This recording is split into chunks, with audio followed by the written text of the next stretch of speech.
Welcome to episode 3 of our Exit Planning and Building a Business Built to Sell series. And this one we want to talk about the comment we'll sometimes hear, I want to leave my business to my kids or my employees, so I don't need an exit plan. And that's not the case. I'm Jim Pillow, I'm your consultant. And I'm Cher Cunningham, I'm your coach. We want to help you see this because it's a tough topic. It's a hard place for a lot of business owners to wrap their heads around, because when they think about their kids or their favorite employee taking over, there's a ton of loyalty there, there's a ton of love and appreciation. And when they think about selling their business to either of those entities, they're afraid they're going to sabotage that person's business future. Boy, this is a really, I'm going to call it a fraught topic, because the benefits, the pros and cons are quite weighty. And it can be a really good thing. You may know that most multi-generational larger businesses fail after 3 generations. For those of you listening who might remember the Eaton's chain of stores and a number of other dynasties that have foundered after the 3rd generation. Whole bunch of reasons behind that we don't need to get into. But children are an obvious succession plan. There's a school of thought, though, that says that build a business, sell it to a third party, endow your children with the funds that they need to go start their own business or buy a business and run it. It is a clean family dynamic opportunity. It's a way to think about exiting your business. Because if you exit your business, generally it's not all your children who are going to be involved. Often there are going to be cash flow asset challenges with having a child buy the business because they don't have it, because you have the asset, right? Your child doesn't have the asset. So then your child has to come up with the money, and then there's an equivalency, equity issue with your other children. That really needs to be thought through carefully. It's much more complex, I think, to plan an exit for a succession inside a family than it is to do it for third parties. I think one of the reasons that's true as well is, first of all, people have a lot of money baggage, a lot of financial misunderstanding. So lack of understanding about finances can really get in the way as well. But then there's all those conversations that you've never had, all those assumptions that you hold in place when it comes to both employees and family members, that it can be scary to test. And I don't overstate that. It really is a little bit scary to have those conversations about what's the value of my business and how am I going to be taken care of, and what if I don't want to fully retire. And of course, if you do sell to a third party, then you do fully retire, at least eventually. Those conversations, though, with people you're close to can seem really harsh, really hard. And the family dynamic, apart from the financial aspect of it, is one of the reasons people might think about selling to their children is they don't relinquish effective control of the business, even if they've relinquished actual control of the business. Legal control of the business. It's inside the family. I still want to be involved, and boy, there can be a lot of tension there. I think another reason it can be tough is because if you've never optimized your business to be built to sell, you may be the lowest paid person in the business, you may have no profit at the end of the year, and so you don't actually have another asset to leave your children at this time. You look at your business and understand that that's where you've been pouring all your efforts. It's the asset you have. There is so much that can be done if you've got a little bit of a runway to fix that. But if you don't already have that in place and you don't know where to find that expertise, especially if you've been running your business for 10, 20, 30 years, it can feel like it is what it is. Right? We get stuck in that status quo bias of, well, this is what I've got. This is my only choice, is to give this to my children. And in reality, a business that isn't producing a great living wage, that isn't producing profit that's a return on risk, isn't actually an asset that is going to build your children's lives yet anyway. And I say it that way because it's a harsh truth, but it's a harsh truth you need to hear because it can be fixed if you see that truth.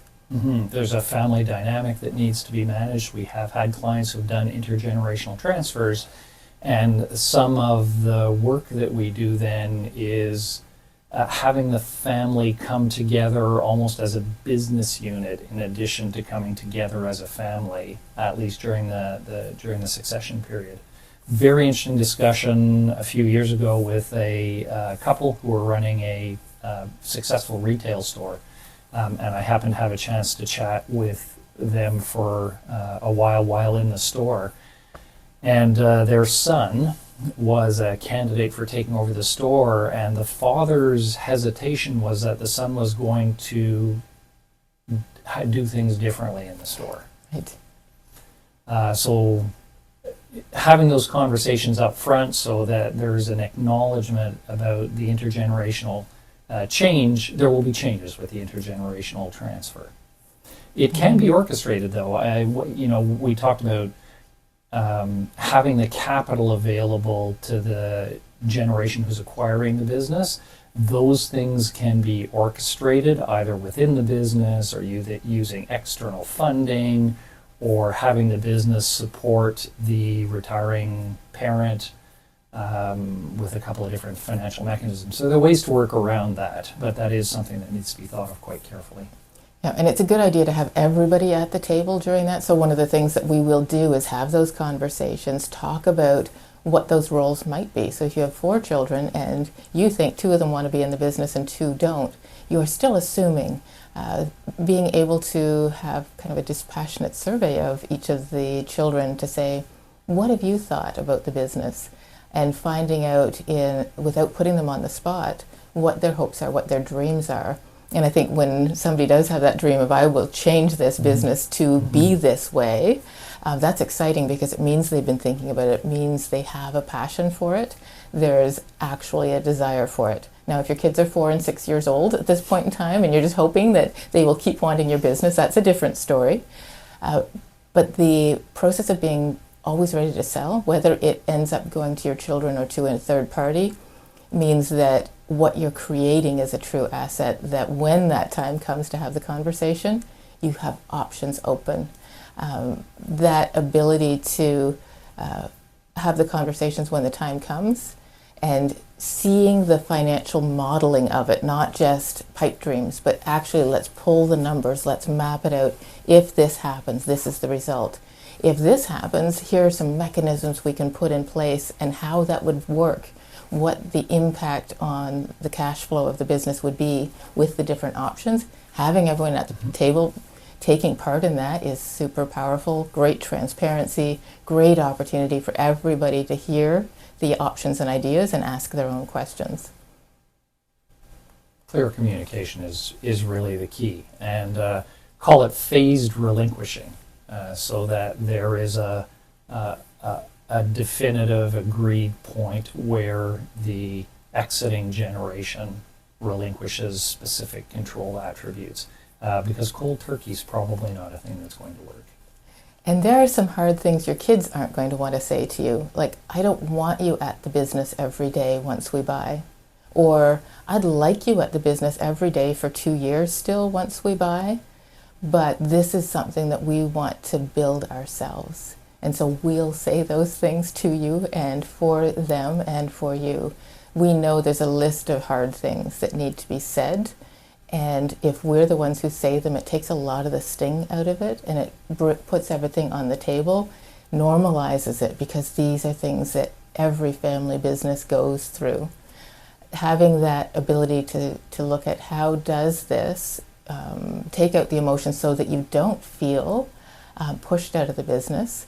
They don't feel like they need to push you out of the business. It's an actual transferring, passing of the torch that happens that is empowering in a place of love and appreciation. It takes planning.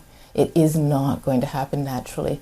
And you can believe that it should be more natural because it's family. It's actually harder with family. It needs more care and more staging with them than it does with that third party.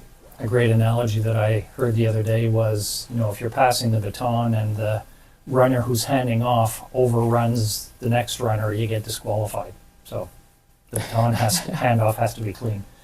An interesting thing from a tax perspective to think of if you're planning to succeed your business to your children is that was a very tax disadvantageous thing to do until a couple of years ago.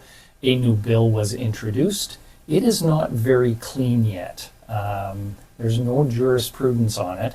The concern that CRA had, of course, is that a parent handing a business or selling a business to a child, there's all kinds of opportunities for monkeying around with value there. So they took the hard stance for many, many years that if you were selling to a child, it was going to be treated much more poorly from a tax perspective than selling to a third party. Again, that's been fixed, but there's still quite a lot of grayness in how those new rules are going to be applied. So one of the things we also help people see from that planning perspective is how selling to your child, there are some more creative, legal, but creative mechanisms that can ensure that wherever the asset is that you've built, it can pay off both you and your children as you move forward. Another thing that I really suggest as a valuable place to start from is getting your children involved in aspects of the business and some of the training you might be taking now. Many business owners are taking training in the industry, maybe not in business specifically. We have some VIP days that are designed for small business owners. Bring your children or that key employee to those workshops. Start showing them that running the business is a skill set on its own, and get a sense of what excites them about what they're learning. Share with them what excites you about what you're learning. And in fact, one of those is coming up. How coincidental is that? On April 18th, we have a webinar. On May 16th, we have a live in-person VIP day here in Barrie for our Built to Sell workshop. It goes into what makes a business valuable, what makes it saleable, and absolutely includes what makes it valuable for me to keep that business as well, whether it's you continuing to run the business for the next 5 or 10 years or your child or employee who's taking it over. What is a valuable, saleable business, and how does it pay off now as well as after exit? And if you can make it to May 16th here at our facility, the link will be in the posting. You will have a chance to meet a bunch of other business owners who are thinking about selling, who are maybe close to, maybe a long ways away from, and you'll be able to share some experiences and stories because you're not alone in this thought process of trying to be proactive and think about your exit. Yeah, I hope that we see you there. If you have questions in advance of that, we are always here for you. Do feel free to reach out, book a sounding board session, book a quick chat, and we'll help you take the first steps. Thank you for joining us. Exit's not a 4-letter word. I'm Jim Pillai, I'm your consultant. And I'm Cher Cunningham, I'm your coach.